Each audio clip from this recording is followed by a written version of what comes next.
Hey guys, Liana here. I was really considering not doing a video today because it is the second day of Rosh Hashanah and I had people over and I was cooking and cleaning and all this stuff. But I decided to do it last minute after everybody left. It's like, if I have time, I'm going to do it. I'm not going to slack. Even though I'm not supposed to be working. Sorry, God. I know you're watching and I'm doing a video with naked parts of women. That's okay. I'm a sex positive feminist. I'm allowed. The more structured video for the week is going to be coming up on Thursday, as I talked about, and there will be some stuff on Wednesday that is more structured. Today, I just wanted, it's becoming Inception, okay? This was the feedback video to the Tuesday video, and so today's Tuesday video is becoming the feedback video to last Friday's video, and that's okay. I mean, dialogue is good. Dialogue is something we're sorely lacking in video game feminist criticism in, the last little while. And so I'm happy to do it. There just has to come a point in time where I go, this isn't productive anymore. I'm moving on. Because you can't circle the bowl forever, right? You have to call it at some point or another.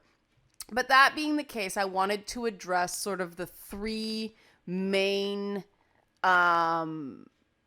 interesting bits of feedback that I feel the need to address mostly because it gave me an insight into, wow, we really do need better awareness and better tools and better dialogue about this stuff. The current paradigm has really not informed people very well at all.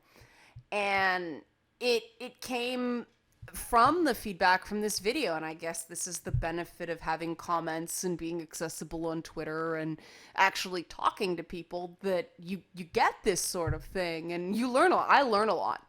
Every time I post something like this, I learn a lot. And the sort of things that made me go, about this video, I focused it on this Triss Merigold Google search thing, because this was the thing. If people were gonna get really upset, and I can't believe anybody got upset about anything in this video. I went out of my way. I mean, I called attention to the fact that I was nervous about this section and that Witcher fans are excitable and all that stuff, but people still spilled their spaghetti over what I thought. It wasn't even analyzing The Witcher 2. It was simply analyzing a symptom of the reaction to a character from The Witcher 2, and people still yelled at me on Twitter over it. And this is the tricky thing when you're analyzing interactive entertainment from, a professional critique perspective. And no matter what we do as analysts, to go, look, this is my professional opinion. This is not my opinion as a gamer. I mean, I said in this video, if you asked me my general opinion of these games, I'd say these games are awesome. I love these games. And I deliberately picked games I liked.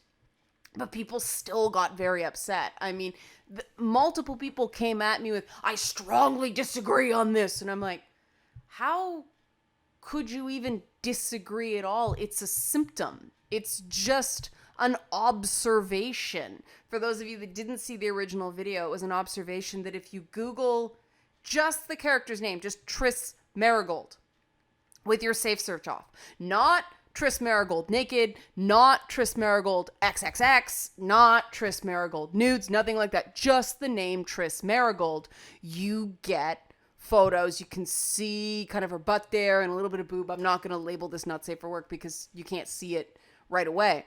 But you get naked pictures just with her name, not any qualifier. And that doesn't happen with any Dragon Age character. Like, I've tested this. Even though you can have sex with Triss in game, I mean, she is naked, and you can have sex with various Dragon Age characters and they were in their underwear. And I have seen the fan mods, especially of Morrigan, where they've taken her clothes off. I've seen them, but you don't get them in the core Google search of her. That was a point I was trying to make. I didn't really say why. All I said was that it's fine to see a woman naked. It's fine to want to see a woman naked. It's fine to enjoy seeing a woman naked. But when that overrides her character, personality, and purpose of the game, and that's probably not the exact phrase, but that's the idea, that's when it becomes a problem, when it becomes more about the boobs and the butt than anything else. And I thought that was a very fair statement, but this is what people, I strongly agree. Really? You strongly disagree? Sorry, I said I strongly agree. Strongly disagree that women should be allowed to be naked and be depicted in sexual scenes without that overriding anything else about them? You disagree with that? That's odd to me, but that's where we're at. Okay? And the problem is when someone's having an emotional response like that to something, you can't, I learned the hard way, you can't even tell them they're having an emotional, not a logical response, because then they get even more upset. And this is unfortunately the place I found myself in, where people, one woman, she's very, very upset with me, insisted I was saying that Triss character. I never said that. I never said anything of the sort.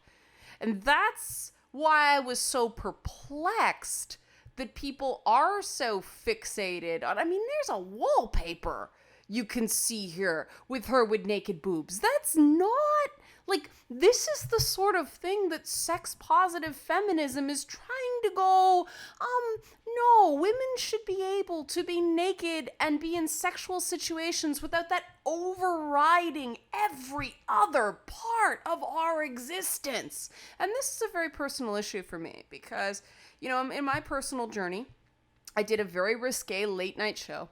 And as part of that, you know, I thought this is amazing research as a feminist, right? Like, I get to test all the theories about media and all the theories about perception of women and everything like that. So I'm going to do all the things. I'm going to do the men's magazines, and I'm going to do the Night Calls radio, and I'm going to do the Playboy TV, and I'm going to see what happens, right? I'm going to talk about dildos and butt plugs on TV, and I'm going to swear, and I'm going to, you know, be in sexual situations and have, you know, former Playboy playmates rub cocoa butter on my boobs and things like that. These things all happened because I wanted to see. I wanted to be able to speak from a position of authority. Well, I'm now left in a situation where I'll never be able to do a children's TV show because of my Google search, and I'll likely never be able to run for political office unless things change radically.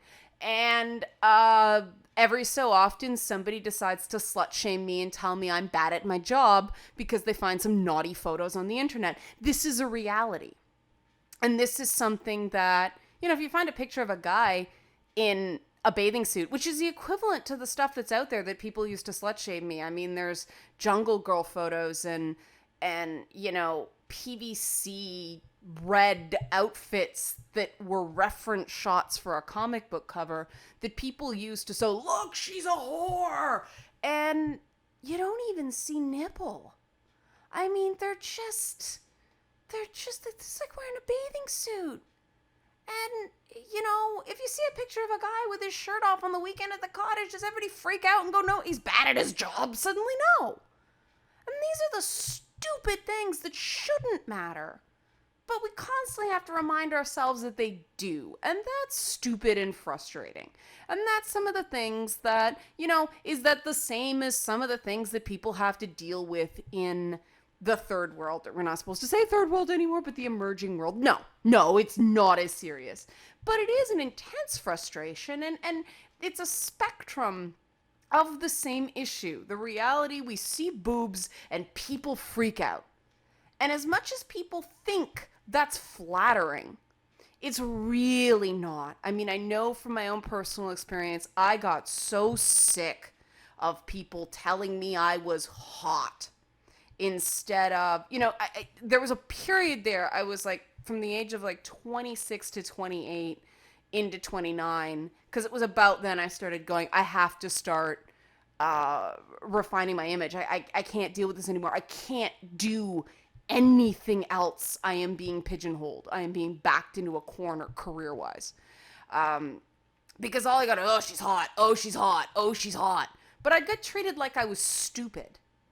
And, you know, content or talk to me. I'm far from stupid, but, you know, the minute there was any sort of sexual content involved, I got treated like I was a bimbo.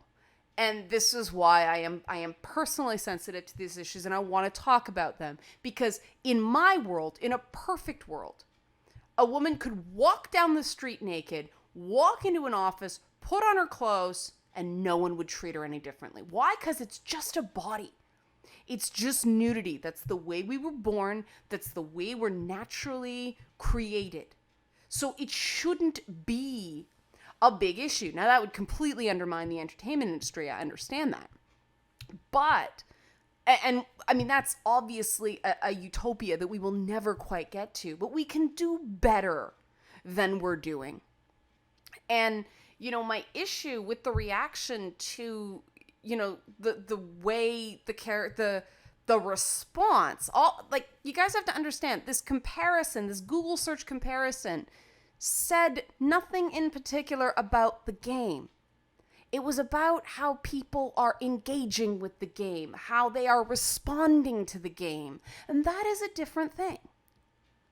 And these are the things we have to sort of realize. Like, this is why we can't have nice things territory.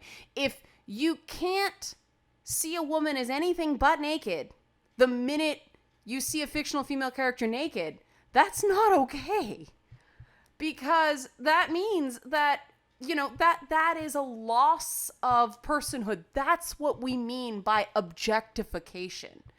If you can't go, okay, they're boobs and I'm very nice, yes, titties, and then treat the person like a whole person anymore, which means, for God's sakes, share them with the rest of the world with their clothes on. That's an issue. And, you know, that's the reason why we have this sort of Puritan streak, because women don't want to be that person. And this seems so common sense to me. But, you know, we're really past, it's like we have to have a refresher course, and for God's sakes, people, behave. You know, and that doesn't mean you don't privately share images of naked ladies. Everybody likes naked ladies. Well, I guess gay guys don't. Well, no, you know what? I have some gay friends. They love naked boobs. Like, they just do. I don't understand it, but they do. But the female form is a beautiful thing, and I don't think it should be this overriding thing. But it is. And people may think that that's, you know, exceptionally powerful. And hey, I'd love it if it was. But the reality is, from my own experience, no, the women that have this happen to them, myself included, are demeaned. And opportunities are cut off for us, not because we lack the skills, not because we can't do the job, and not because we're going to corrupt the minds of children. Because some of these children's parents object to a Google search based on form we take in our natural state while not wearing clothes. That's screwed up. Okay, that's screwed up. And that's one of the things that I think that feminist criticism of games and other media can do a lot to improve when it's done properly. Like, obviously, you know, the response to this is an indication of, wow, after all this time, after all this screaming, after all this noise, we still don't have this concept down? Well, feminism in video games has failed then, and we have to go back to the drawing board. I'm going to leave that one there because I'm sure some people are still freaking mad at me. And this is from my own experience, guys. Like, you know, and that's powerful. You know, and I'm sure people love to tear this stuff apart, but please just listen, you know, and accept that this is my story, and nobody else is as much an authority on my story as me. This is stuff that happened to me. And, you know, these opportunities are things that it took me 9 years. I started rebranding when I was 28 years old. I am 37 years old now. And I am finally being taken seriously for my ideas. 9 years. 9 years out of 37 years. I have taken coming back from that. That is a long time. Over boobs. That's stupid. Over the things that people are intended to eat from in the first years of our lives. That's how ridiculous our culture is. And that's some of the things I want to change. Now, what were some of the other comments I got?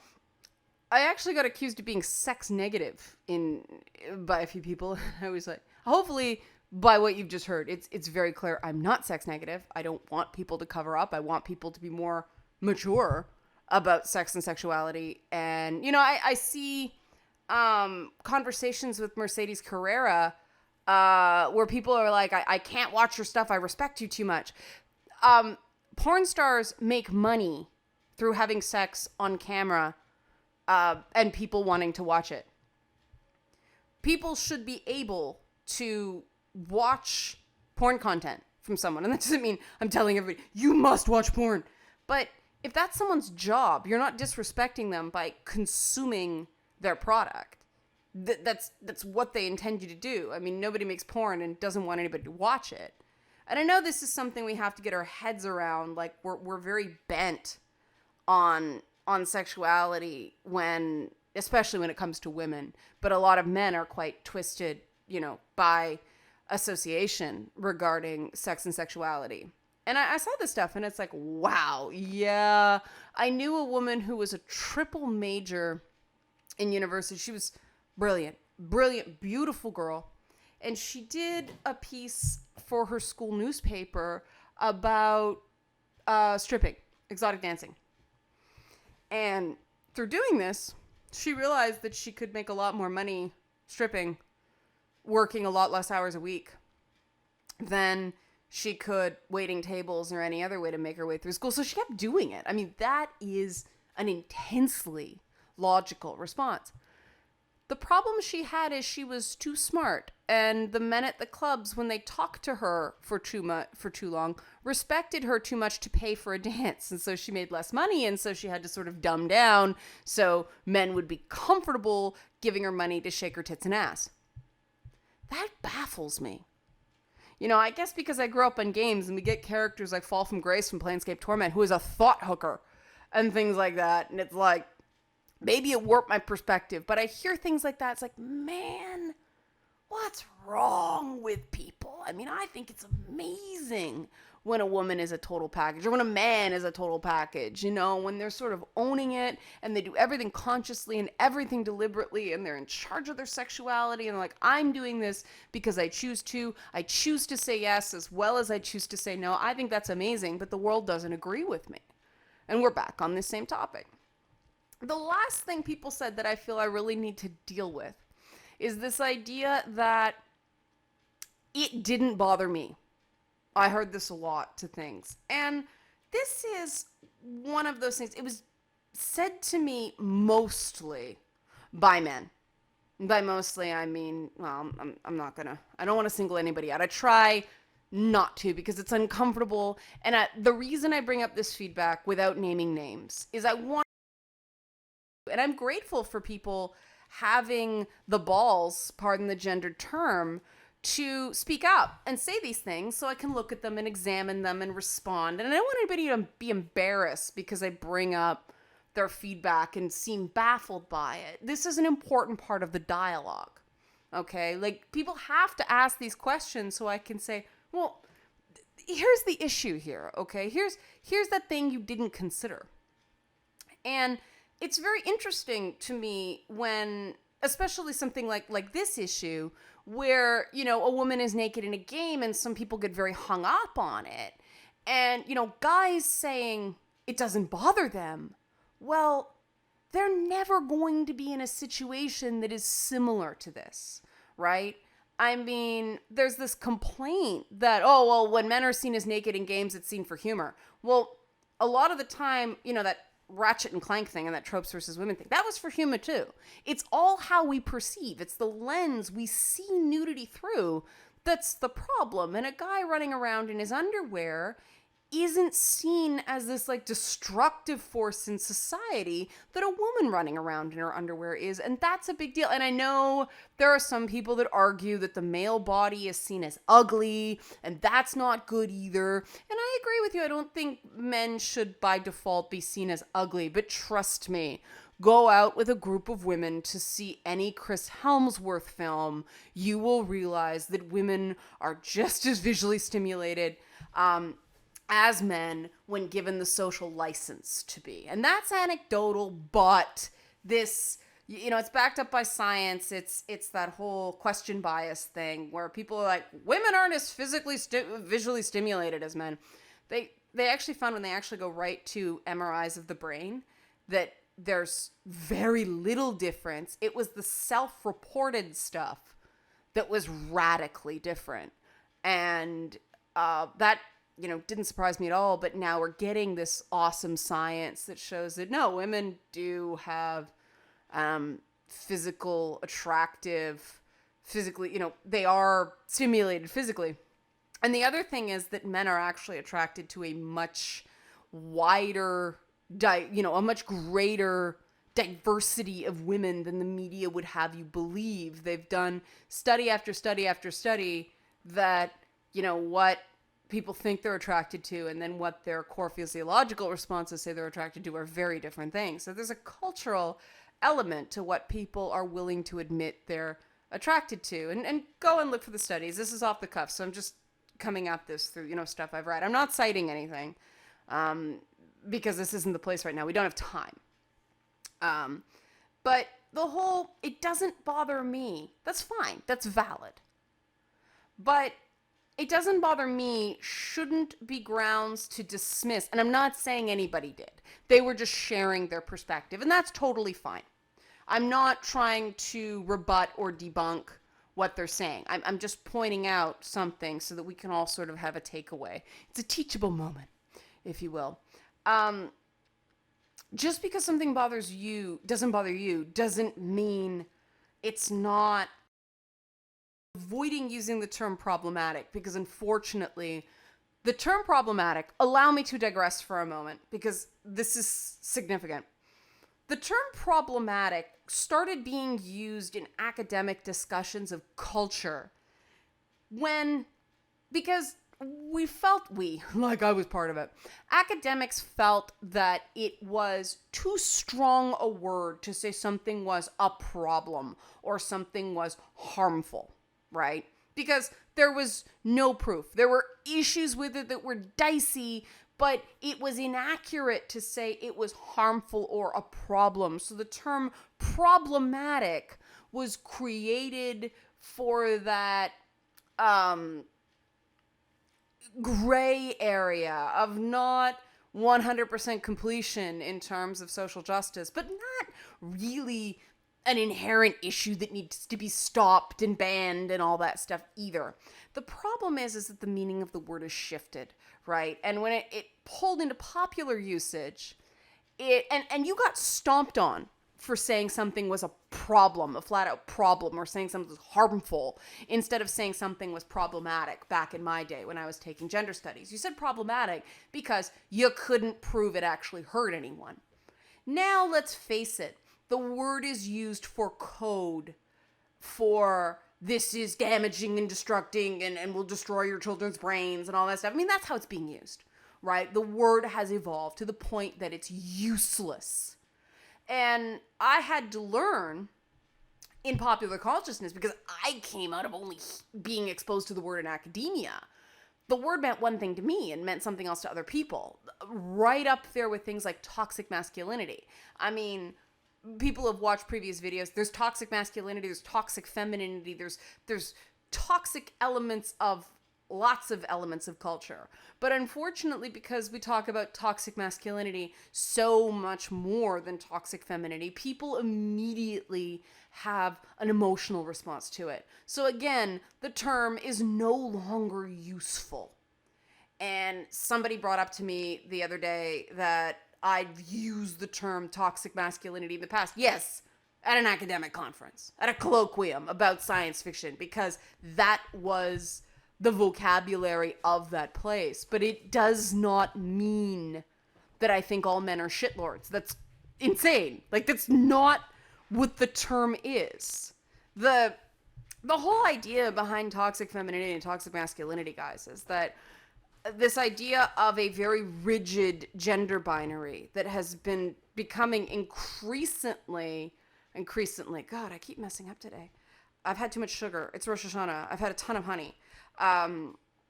It's since 1975, when things like toys especially became the least gendered they have been in history. By gendered, it means colors, like pink for girls, blue for boys, girls cook, boys do things. 1975 was the lowest amount of toy gendering as far as we know. Ever since then, it's been on the increase again, to the point that it is becoming, you know how everything, something like, it's fine if a girl likes pink as long as she's not forced to like pink. It's fine if there are pink toys for girls as long as all toys for girls aren't pink. Because some people claim, if you go into a toy store, there isn't a girls section and a boys section. There's the toy store, and then there's the girls section. And some people have an issue with this because they're saying that there's toys for people and then there's toys for girls. Notice I said some people have an issue with this. That's just the thinking behind it. And that's considered, a toxic approach to femininity. That's where we get into othering and everything like that. No, when we get into toxic masculinity, it's that, this whole idea that gender identification is a commodity and that masculinity is something that's prized by society. This is the theory. I'm not saying I believe this. Okay, this is the theory. I'm giving you guys information here. The idea that masculinity is a state prized by society over femininity. And so you insult a man by emasculating him. Masculinity is something that is a commodity that is worth maintaining. And when people start doing things to show what a man they are, that are actually quite reckless and harmful to themselves and others, that is what we consider toxic masculinity. Okay, toxic femininity is the heightened increase in eating disorders and things like that about women. Yes, it is real, and there have been books written about it. I've done videos about it, and it's funny to me the number of people who go, what about toxic femininity? Do you believe there's toxic femininity? Yeah, like why? Again, I'm not criticizing the people that bring this to me. It's a failure of the dialogue we've been having, or the lack of dialogue we've been having, that this is still coming up. We should be past this with all the screaming and yelling and videos and media attention and all that stuff. We should be beyond this. We're not. And that's an indication that we have to do things better. And so I ask people just to sort of keep in mind when they say it didn't bother me. That's valid. Like I said, that's absolutely valid. But it didn't bother me is half the equation when you're talking to someone else. If you want your position to be respected, respect the other person's. Don't just keep coming back when they're like, yeah, but this, and yeah, but that, and yeah, this is my reaction to it. Validate that opinion too. Don't just keep repeating, it didn't bother me. I didn't notice it. I didn't see it. Especially if it's somebody who is more like the character they're talking about. Like in, my case with Triss Merigold, obviously there's a physical resemblance. Okay, and I have a particular sensitivity with this character because I used to work with a guy who was cosplay Triss Merigold, and that's why I finally played The Witcher, and the first thing I saw in The Witcher 2 was her bare ass naked. And I was like, okay, this is not appropriate from a colleague. It's not.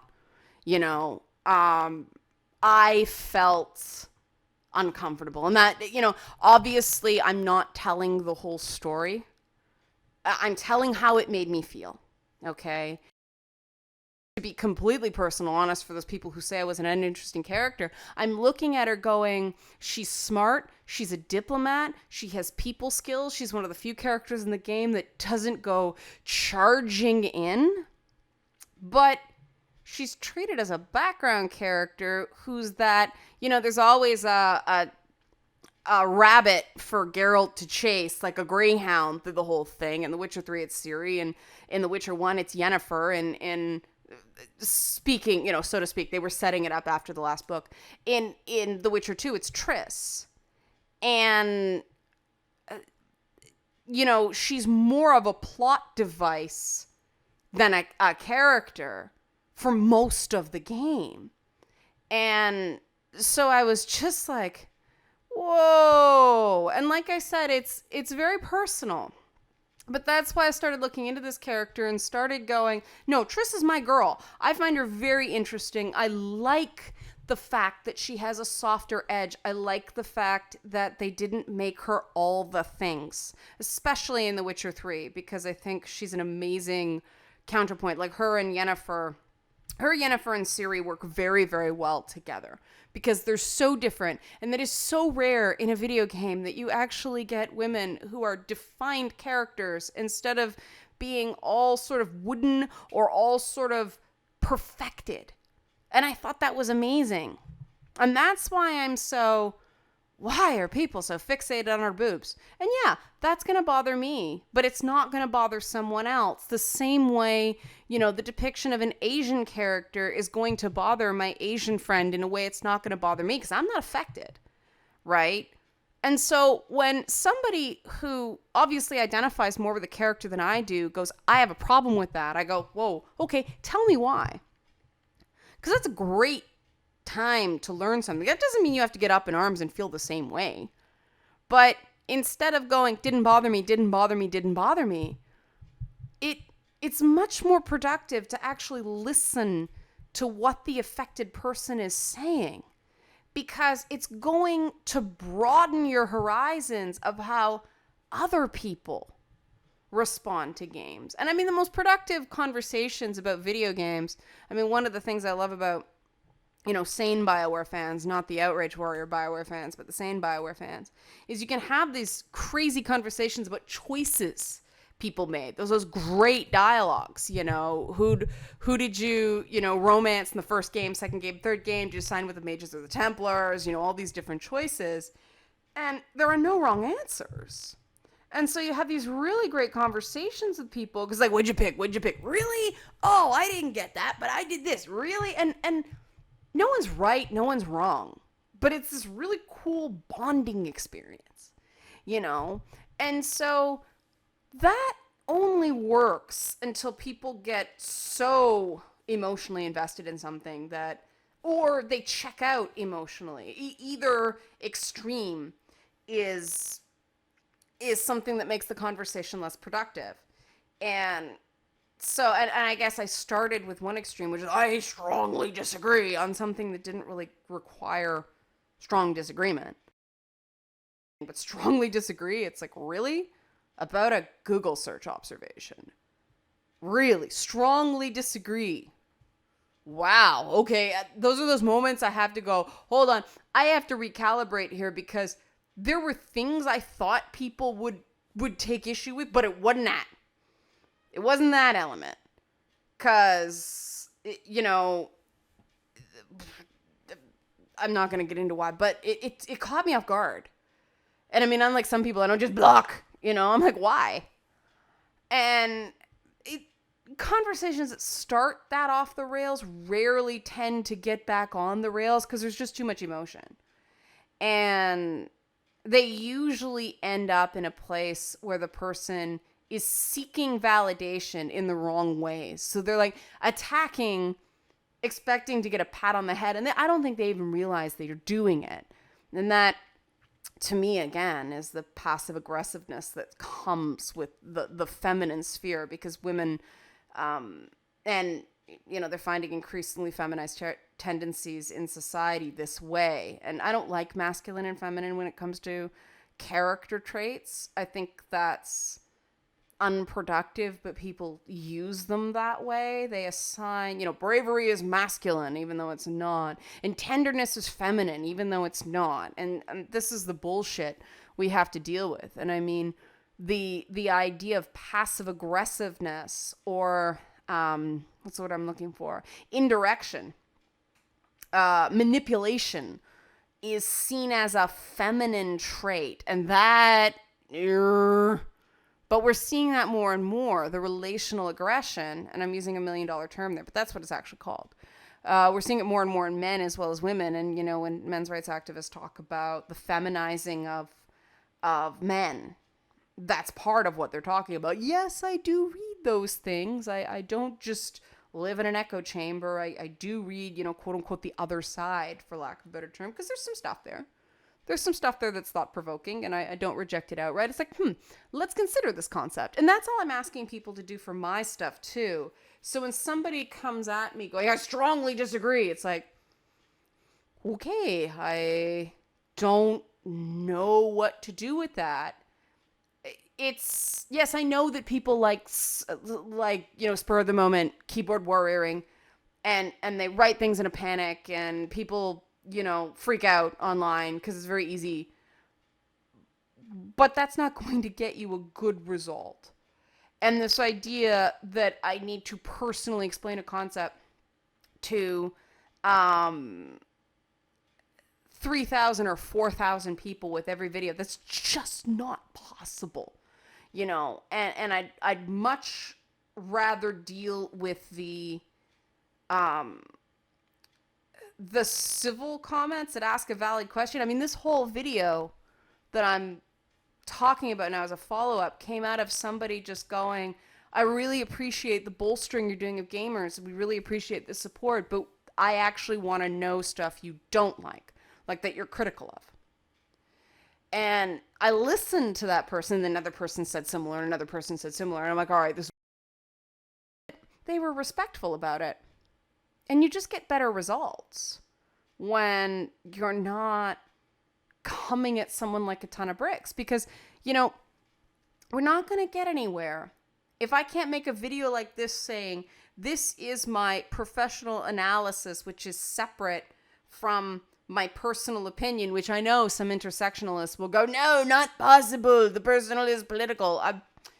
It's not like that for me. That's not the way I engage with intersectionalism, which is so intersectionalist.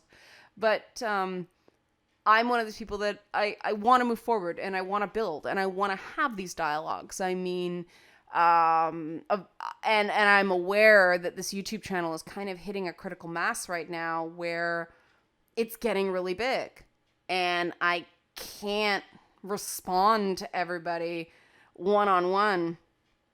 And I'm really hoping people don't come to this to expect immediate responses to everything. I'm trying to sort of lay down the concepts so people can sort of get them and go off and we got some of that. I mean, the He-Man and She-Ra test went over really well on this video, really, really well, and that was rewarding. So we can sort of build on that. And that is my goal here, to give you guys tools, to give you guys analytical models and options to look at things. And you don't have to accept all of them. No one does, okay?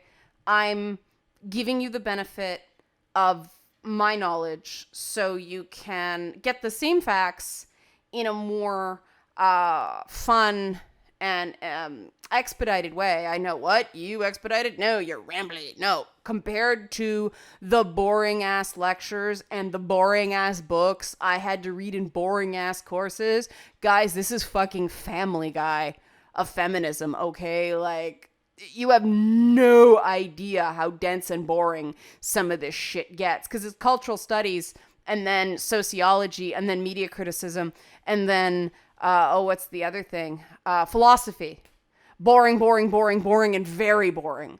Okay, but some of us have to do it so that we can go out into the world and go, nah, this is that. And it's not going to be 100% academically accurate, but you guys don't need that. You guys don't need all the fancy words and the, the ivory tower intellectualism. You guys need the facts, and you guys need the tools so you can understand what's going on. And that's what I'm here to give you. So the video that I was going to do today was, if it weren't for the high holidays, is again the character study on Sean Day from Saints Row. That's hopefully coming on Thursday. So hopefully you sort of enjoyed this recap that I did very fast after dark. And now I'm going to do dishes. Okay.